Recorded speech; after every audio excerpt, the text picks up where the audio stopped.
What's good, YouTube? So today we're going to do a top 10 because Destiny Soldiers is coming out and a lot of you guys are pondering some decks to play. It's still a very diverse format despite a lot of people thinking it's heavily between ABC and Metalfoes right now. So let's go ahead and talk about the top 10 decks. And of course, Darklords coming out, they're pretty high up on my list, but let's start with our honorable mentions. And my first honorable mention is Zombie Synchro and the Synchro variants. The Shiranui decks are abusing Omegas and Rise to Full Height as kind of a loop to never have to have a battle phase face down by the opponent, because once Rise to Full Height is activated and the Omega banishes, taking itself off the field, it makes it so that there's no battle phase incoming, and then Omega can cycle it back, so Omega gets to do this over and over. But it really heavily relies on going first. Also in honorable mentions, there is Majespecters. Majespecter's a very good deck, and I was very tempted to put it in my top 10 around 10th or 9th. It's very consistent, it abuses Ties of the Brethren, and is able to just get massive fields, massive advantage and set up, but it's just getting blown over. A lot of people are starting to side Denko, not just for it, but for other decks in the format, and it just really shows that it's not able to keep up because its back rows get blown out and they just get run over. Also in honorable mentions is Domain Monarchs. This deck has been popping up a lot more. Domain restricts both Metalfoes and ABC, so it's a great counter, but I think with Darklords coming out, and other decks that don't really need their extra deck as much, such as Blue Eyes and Dark Magician running around, that it's just kind of dependent on its matchups during the day and hoping that it doesn't play against anything but the tier 0 kind of decks like Metalfoes and ABCs. So with that being said, let's get into our top 10. So we start off our top 10 with Yang Zings, and Yang Zings are a very good deck that are able to turbo out huge boards and also have 3 negates to back it up. It's basically playing the game that a lot of decks play of break this board, but the consistency issues are a little there. However, it's able to do it semi-consistently, and most of the cards are floaters, so you're able to kind of get it in position to do so long as you're able to manage your resources correctly. It definitely earns its place as the number 10 slot. It's able to use the Metalfoe engine in order to turbo itself out, and it's an amazing deck. Now we get to number 9, and it's one of the fan favorites. Dark Magicians are definitely in the top 10 of this list. They've been imposing themselves on the format. It got first at a regionals. Jeff Jones almost topping a YCS with it in 34th. Just one of the unfortunate 3 X2s not to make it. An X2 record barely not making it. And overall, it's very disruptive during the opponent's turn and able to turbo off during its own turn. You can play setups where you abuse Card of Demise, but as we saw with the regional first place of Kevin Ponce, it's not necessary to play Card of Demise in your deck. In the number 8 position, we have Blue Eyes. So back-to-back Yugi and Kaiba here. Blue Eyes are definitely one of the best decks. Billy managed to show off the Goliath build, where he's able to just push Archbrave and Goliath and turbo out things with Dark Matter and special summon a bunch of 3,000 attack monsters and overlay into a 4,000 attack monster, all without Soul Charge. And it's also one of the very few decks that does get to abuse Soul Charge, and that's a very powerful card when you're drawing out through your resources using trade-ins and thinning your deck and usually ending up with, say, 20 cards left in your deck turn 1. It's almost a 50-50 chance of getting to it. So abusing one of the most powerful cards in the game along with some of the biggest monsters and the ability to turbo out boards while having access to restrictive monsters as well, like Blue Eyes Spirit Dragon, just makes this deck one of the best. In the 7th place, we have the Phantom Knight. I really did want to put this higher, but it just hasn't proven itself yet.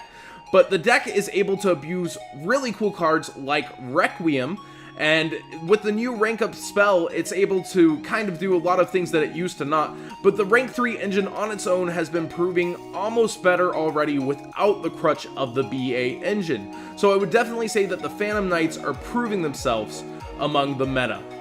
Now I'm always really harsh on this deck in Heroes, and The Totally Awesome Heroes are a very good deck that have been proving themselves. They've topped regionals all over the United States. I imagine it's going to top YCSs when it gets a chance to play in them. But Totally Awesome Heroes have been injected with Invasion of Vengeance into where they're able to turbo out Bahamut and Darklaw, and this is an amazing field because the Totally Awesome brought out by Bahamut is able to protect your Darklaw and your back row resources. So Darklaw, already very fearsome with back rows, is now protected even further. The only problem this deck runs into, which heroes have kind of always run into, is their low monster count. And with only about 10 to 11 monsters, your 1 reinforcement of the army and 3 a hero lives, it's very hard to get there sometimes. So it's definitely something to consider when testing hands and seeing how consistently you can set up your boards, but its explosiveness and ability to go first and just make such a board is why it's up here in the top 10. In the 5th place slot, we have Paleozoic Frogs. Paleozoics are one of my favorite new archetypes where you're able to play first or second. You're not really caring if you're winning the dice roll. Of course, it would be nice to set up Totally Awesome and be able to have your negates, but going second, you're still able to do what you plan to do. You're able to set up your traps. You're able to go into your swap frogs. Yes, it hurts if the swap frog gets negated, but you're able to play back more than almost any other deck in the format. And you're able to abuse engines that no one else gets to. You get to use Cat Shark, you get to abuse Opabina, you get to abuse all these trap concepts, and you even get to play cards that ensure you don't die, like Wabacoon Threatening Roar, which are very important in a format where Pot of Desires is already banishing 10 out of decks and sometimes activated twice. I've seen situations where Paleozoic Frogs get their opponent down to 6 cards, and then they consider, do I keep going, or do I try to deck them out? So definitely one of the best decks, and very, very reactive, being able to play during both turns, and not caring as much about the dice roll.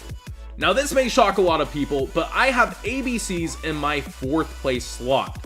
ABCs are proving that they have some consistency issues. They have a lot of trouble getting Buster out, and Buster just straight up loses to Alkahest most of the time if Alkahest is able to get out. So ABCs are one of the best decks because Buster is just a fearsome boss monster, but as we've seen, side decks are able to cope with this by siding in 3 system downs, kaijus, Book of Eclipse, able to force the Buster right away, and then field wipes will take care of it no matter what. So as people adjusted to ABC, yes, it's a good deck, yes, it's still highly represented in the top cut, but it gets dealt with more and more easily as the formats go on, and it becomes less and less threatening of a matchup. Now in my 3rd place slot is one of the newest decks that has barely seen the meta, but has terrorized the OCG before, and that is the Darklords. So this deck is able to turbo out throughout its deck, and is one of the other few decks that gets to abuse Soul Charge in the format, and it's able to draw through about half of its deck very consistently. It's able to set up a Walking Floodgate and Christia, one of the most fearsome monsters, but I feel like it won't let us down, kind of like the Herald decks did. While the Herald decks seem to do pretty good and top some regionals, I think the Darklords will be going much further within the format, and it definitely just seems to impose itself upon opponents that are playing it. It's a little bit more dependent on trying to set up first and making that board you can't break, but it has a lot of big monsters that are able to go through and break boards as well. Now, in the number 2 slot, this is a deck a lot of tubers seem to forget about, maybe because they don't own it, but shoutouts to Asian Persuasion on this one. MinervaSworn is in my number 2 slot because it just imposes its will wherever it goes. We saw it get second at the YCS over in Liverpool, but it's still just going on and getting stronger as it gains more cards from new sets. And we see the deck evolve amongst those who are playing it. We've seen so many different versions top from regionals and even YCSs. It's just terrorizing everything. It topped Minneapolis as well. So despite the low number of representation that MinervaSworn is shown, it shows a high percent of topping among those pilots. So MinervaSworn is able to make some of the biggest boards abuse Synchros, abuse XCs, abuse Minerva, which if you're lucky enough to have $1,000 to drop on one, it's awesome. And in the final position at number 1 is Metalfoes. This may not surprise a lot of people, as Metalfoes is able to just counter about every deck.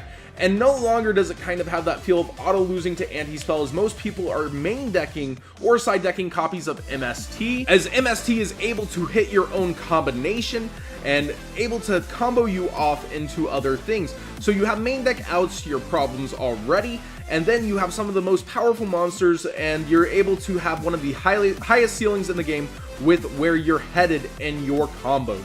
So Metalfoes, definitely just terrorizing everything. It's in the top cuts of every single event, the finals of YCSs, and I think it will continue to do so despite the addition of Darklords into the format. Alka is just such a good card to have out on your field, and you're able to react before, if you know where your opponent's decks are going. You're able to play during your opponent's turn and decide where you're going to do certain things. So I hope you guys enjoyed this new version of my top 10 decks of the format, and tune in more and give it a thumbs up if you enjoy these discussions, and go ahead and type in the comments below what you enjoyed and what you disagreed with me or agreed with me on through this, because there are a lot of decks in this format and they may not have made this cut. I mean, over 30 decks topped since September till the release of ABCs, and every single deck I've mentioned in here besides Darklords has managed to top a regionals.